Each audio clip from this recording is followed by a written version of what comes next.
مسیح کے زندہ اور جلالی نام میں آپ سب کو سلام۔ خدا کا شکر کرتے ہیں آج کے دن کے لیے، اور ہم دیکھا ہے کہ ہم کون سی عید منا رہے ہیں، عید فصح منا رہے ہیں، جو ہم نے خروج میں دیکھا، اور خروج پڑھ رہے ہیں آج کل، اور پڑھنا ہے کیونکہ خدا نے جو کہا ہے، حکم دیا ہے، یہ حکم کی عید ہے کہ خدا نے کہا یہ نسل در نسل ہو۔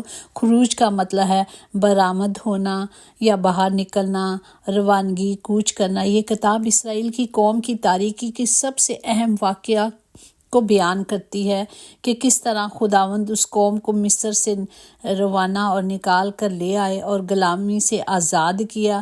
کوہ سینا پر کس طرح خدا نے اپنی امت سے عہد باندھے، جس میں ان جو بھی حکم دیے خدا نے اپنے بندے موسیٰ، اپنے نبی موسیٰ کے ذریعے۔ تو ہم جب یہ کتاب پڑھیں گے تو ہم جانیں گے کہ خدا کا کلام ہمیں کیا کیا کہنے کو کہا ہے خدا نے۔ اور اگر آج کے زندہ کلام کے لیے ہم دیکھیں گے یوحنا 13 باب اس کی پہلی آیت۔ عید فصح سے پہلے جب یسوع نے جان لیا کہ میرا وہ وقت آ پہنچا کہ دنیا سے رخصت ہو کر باپ کے پاس جائیں، تو اپنے ان لوگوں سے جو دنیا میں تھے جیسی محبت رکھتا تھا آخر تک محبت رکھتا رہا۔ پاک کلام پر جان پر خدا کی برکت ہو، خدا کا شکر ہو، خدا کی تعریف ہو۔ ہم جانتے ہیں کہ ہمارا خدا محبت سے بھرا خدا تھا۔ اس نے آخری پل تک اپنے لوگوں کے لیے قربانی دی، اور صرف باپ ایک لفظ ہی نہیں بلکہ احساس، محبت، شفقت، پیار اور وفاداری جیسا ایک جذبہ ہے جو ہم نے خداوند میں دیکھا۔ آخری وقت تک بھی وہ اپنے باپ کی مرضی پہ چلتے رہے، سب کے لیے معافی مانگی۔ اور یہاں ہم یہ بھی دیکھتے ہیں کہ ہمارا خداوند یہودی تھا، اور اس نے باپ کے سارے حکموں کو مانا، سارے آخری وقتوں تک بھی ہم دیکھیں گے کہ کس طرح خدا نے اس کلام کو پورا کیا جو خداوند باپ نے دنیا میں بھیجا، چاہے وہ مشکلوں میں تھے، چاہے وہ تکلیفوں میں تھے، انہوں نے وہ کلام کو پورا کیا۔ اگر ہم یوحنا 2 باب کی 13-14 آیات میں دیکھیں، یہودیوں کی عید فصح نزدیک تھی اور یسوع یروشلم کو گیا، اور اس نے ہیکل میں بیل اور بھیڑوں اور کبوتر بیچنے والوں کو، جو ہم دیکھتے ہیں کہ خداوند جب ہیکل میں گئے تو انہوں نے دیکھا کہ ہمیشہ چرچز میں بھی ایسا ہوتا ہے کہ کوئی عید ہوتی ہے یا کچھ ہوتا ہے تو وہ میلہ لگ جاتا ہے، اور وہاں لوگ تجارت کرتے ہیں، بیچتے ہیں۔ تو خدا نے جب دیکھا تو خدا کے باپ کے گھر کی غیرت کھا گئی، اور اس نے اس تختوں کو الٹ کر دیا۔ اس نے کہا تم نے میرے باپ کے گھر کو کیا کیا ہوا ہے؟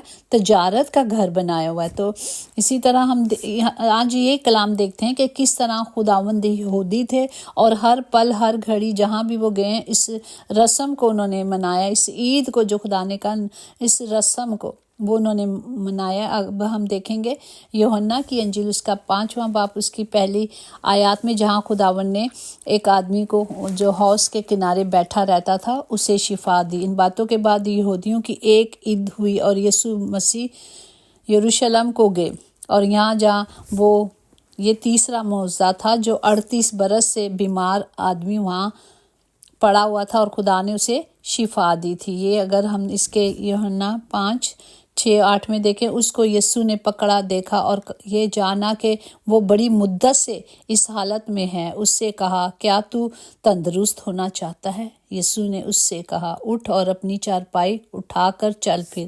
تو ہم دیکھتے ہیں کہ کس طرح خداوند شفا دینے میں قادر تھے۔ یہ خدا کا ہم نے تیسرا معجزہ دیکھا۔ اگر ہم دیکھتے ہیں کہ چوتھے معجزے پہ بھی خدا نے یہی کام کیا، جو متی کی انجیل اس کا 6 باب ہے، ہم دیکھیں گے 2 آیت سے، جہاں یسوع نے 5000 آدمیوں کو کھانا کھلایا، اور بڑی بھیڑ اس کے پیچھے ہو لیے، کیونکہ وہ جو معجزے اور وہ بیماروں پر کرتے تھے ان کو وہ دیکھتے تھے۔ یسوع پہاڑ پہ چڑھ گئے اور اپنے شاگردوں کے ساتھ وہاں بیٹھے، اور یہودیوں کی عید فصح نزدیک تھی۔ پھر ہم دیکھتے ہیں کلام مقدس میں کہ کس طرح جب خداوند وہاں اور بیت النیہ میں یسوع پر عطر ڈالا جاتا ہے، جہاں یسوع فصح سے 6 دن پہلے بیت النیہ میں آئے، جہاں لازر جسے یسوع نے مردوں میں سے زندہ کیا تھا، اور اس وقت خدا کے دفن کی تیاری ہو رہی تھی جب عطر ڈالا گیا تھا ان کے پیروں پر۔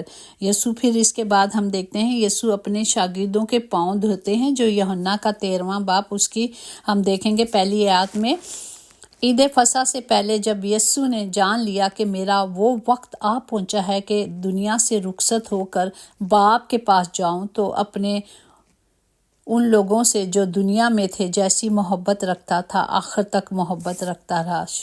ہم دیکھتے ہیں آج کی ہماری مرکزی آیات بھی یہی ہے کہ کس طرح خدا نے اپنے لوگوں سے محبت کی، اور خدا کی ایک آرزو تھی، خدا کا تھا کہ میں آخری فصح اپنے لوگوں کے ساتھ، اپنے شاگردوں کے ساتھ کھاؤں، اور پھر خدا نے وہ فصح کھایا جو یوحنا کی انجیل 18:28 میں۔ پھر وہ یسوع کو کافا کے پاس سے قلعہ کو لے گئے، اور صبح کا وقت تھا، اور وہ خود قلعہ میں نہ گئے تاکہ ناپاک نہ ہوں بلکہ فصح کھا سکیں۔ جب خداوند کو صلیب چڑھائی جا رہی تھی وہاں بھی یہی وقت تھا۔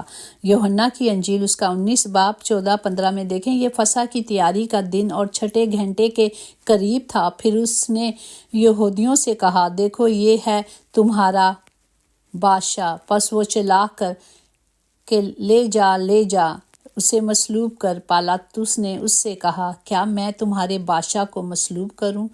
سردار کاہنوں نے جواب دیا، قیصر کے سوا ہمارا کوئی بادشاہ نہیں۔ تو ہم دیکھتے ہیں کہ کس طرح خداوند کے خلاف سازش کی گئی اور یسوع کے خلاف سازش ہوئی، اور 2 دن کے بعد فصح اور عید فطر ہونے والی تھی، اور سردار کاہن اور فقیہ موقع ڈھونڈتے تھے کہ کس طرح خدا کو فریب سے پکڑایا جائے۔ اسی طرح ہم دیکھیں گے متی کی انجیل اس کا 26 باب اور اس کی 17-18 میں، اور عید فطر کے پہلے دن شاگردوں نے یسوع کے پاس آ کر کہا، تو کہاں چاہتا ہے کہ ہم تیرے لیے فصح کھانے کی تیاری کریں؟ اس نے کہا، شہر میں فلاں شخص کے پاس جا کر اس سے کہنا کہ استاد فرماتا ہے کہ میرا وقت نزدیک ہے، میں اپنے شاگردوں کے ساتھ تیرے ہاں عید فصح کروں گا۔ اور جیسے یسوع نے شاگردوں کو حکم دیا انہوں نے ویسا ہی کیا اور فصح تیار کیا۔ ہم دیکھتے ہیں کہ ہمارا خدا کے کلام کے مطابق چلتے تھے، حکم مانتے تھے، اسی لیے خدا نے کہا یہ میرا پیارا بیٹا ہے۔ اور ہم جانتے ہیں کہ کلام کو کسی نے نہیں پورا کیا سوائے ہمارے خداوند یسوع نے۔ خداوند نے اسی ساتھ جو موروں میں لگا گیا تھا، کلام بند تھا، خدا نے جس طرح مکاشوہ 5ویں باب میں کہ 7 موریں توڑی اور اس پر غالب آئے، وہ صرف ہمارا زندہ خدا تھا جس نے اپنے باپ کی مرضی کو پورا کیا، اور باپ نے بھی اپنے بیٹے سے ویسی ہی محبت کی اور اپنے آسمان کا تخت اور مالک بنا دیا۔ آج وہ خدا کے دائنے ہاتھ جا کے بیٹھے ہیں، اور وہ آج مجھے اور آپ بھی کو بھی دعوت دیتے ہیں کہ جو اس میرے راہ پہ چلے گا وہ میرے دائنے ہاتھ آ کر بیٹھے۔ پریز دا لارڈ۔ آئے ہم بھی اپنے باپ کے اس زندہ کلام کے مطابق چلیں، صرف اس کلام کو پورا کریں جو خدا نے عیدیں دی گئی ہیں، جو خدا نے کہا ہے، ہم نے صرف اس کلام کو پورا کرنا ہے، ہمیں صرف اس پر چلنا ہے، اور اپنے بچوں کو اور آنے والی خدا کہتا ہے نسل در نسل تمہارے یہ عید منائی جائے، یہ رسمیں پوری کی جائیں۔ ہمیں خدا نے حکم دیا ہے ہم اس کے مطابق چلیں، نہ کہ جو دنیا میں ہو رہا ہے یا جو بتایا جاتا تھا یا بتایا جا رہا ہے۔ آج بھی ہم انہی کو فالو کر رہے ہیں، ہم دنیا کو فالو کر رہے ہیں، نہ کہ خدا کے کلام کو۔ ہمیں خدا کے کلام پر چلنا ہے جو ہمیں دیا گیا ہے، جو ہمیں بتایا جاتا ہے، جو لکھا گیا ہے ہم لوگوں کے لیے۔ تو آئیں ہم اپنے دلوں کو پورے طور پر پاک اور صاف کریں اور اس کلام کی اس قدرت کو لے لیں۔ ہمیں یقین ہے کہ خدا ہمیشہ ہمارے ساتھ ہے، اس سے کوئی فرق نہیں پڑتا کہ کون کون ہمارے خلاف ہے۔ ہمیں صرف ابدی زندگی پانے کے لیے ہمیں صرف کلام کی قدرت کو لینا۔ ہم روز ایک بات سیکھتے ہیں، کلام جو سچا ہے، کلام جو سچائی ہے، اور جب ہم سچائی میں چلیں گے تو ہی ہمارا خدا ہمیں چھڑائے گا، ہمیں بچائے گا اور ہمیں عزت بخشے گا۔ آمین۔ آئے ہم اپنے ہاتھوں کو بلند کر کے سب کے لیے اس کلام کی قدرت کو، کلام کی قوت کو مانگے، تاکہ خدا کا زندہ کلام ہم سب کی زندگیوں میں، ہمارے گھروں میں، ہماری نسلوں میں پورا ہو۔ آمین۔ اور ان تمام لوگوں کے لیے خدا باپ اپنے ہاتھوں کو بلند کرتے ہیں جو آج ہاسپٹل یا گھروں میں بیمار ہیں۔ خدا باپ زندہ خداوند انہیں شفا دے، کیونکہ آپ شافی اور آپ ہی میں شفا ہے، اور آپ ہی کے کلام میں قدرت ہے، قوت ہے، طاقت ہے۔ آپ اپنے کلام کو نازل کر کے شفا کو جاری کرتے ہیں باپ۔ آج تمام گھروں میں شفا آ جائے، نجات آ جائے، اور ہر گھر میں شادمانی ہو باپ جی۔ سب کے لیے اپنے ہاتھوں کو بلند کر کے ان کے لیے اس قدرت کو، اس قوت کو مانگتے ہیں باپ جی۔ تمام گھروں میں خدا باپ جی آپ کی حضوری کو مانگتے ہیں، تمام گھروں میں آپ کی حضوری اور معموری کو مانگتے ہیں، شادمانی کو مانگتے ہیں۔ تمام گھروں کے خطے بھرے رہے میرے خداوند، کبھی کوئی کمی، کوئی کمزوری نہ ہو خدا باپ۔ آج خدا باپ جو سفر میں ان کے سفر مبارک کرے، تمام بچوں کے لیے، تمام غریبوں کے لیے، تمام یتیموں کے لیے، تمام بے سہاروں کے لیے خدا باپ جی اپنے ہاتھوں کو بلند کر کے خدا باپ جی ان کے لیے مدد کو مانگتی ہوں، کیونکہ آپ مہیا کرنے والے خدا ہیں باپ جی۔ انہیں مہیا کریں تاکہ وہ شکر گزاری کریں، اور آپ کا وعدہ ہے جو یتیموں اور بیواؤں کو قرض دیتا وہ مجھے دیتا ہے باپ جی۔ خدا باپ ہم سب کو توفیق بخش دے باپ جی، تاکہ ہم سب کی مدد کریں خدا باپ۔ آپ کے پاک اور جلالی نام سے ہم سب کے لیے اس برکت کو، اس قدرت کو مانگ لیتے اور پا لیتے ہیں، آمین۔ یقیناً بھلائی اور رحمت عمر بھر ہم سب کے ساتھ ساتھ رہے گی، اور ہم ہمیشہ اپنے خدا کے گھر میں سکونت کریں گے، آمین۔ God bless you all.